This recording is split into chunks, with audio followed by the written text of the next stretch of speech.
The spirit of protest is alive in Bangkok once again.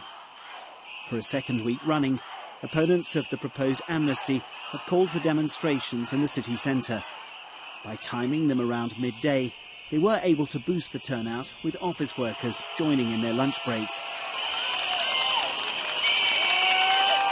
There is growing anger, though, against what is widely viewed as a cynical ploy to bring Thaksin Shinawatra back from exile. He left the country 5 years ago, shortly before the Supreme Court convicted him of abusing his power, a charge he's always said was politically motivated. A broad amnesty would, in all likelihood, overturn that verdict. Get out, they chanted, directed at the government, now led by Mr Thaksin's sister Yingluck. Many of these protesters are die-hard Thaksin opponents. But the bill is also opposed by a lot of those on the other side of Thailand's divide, members of the red shirt movement that once backed Mr Thaksin.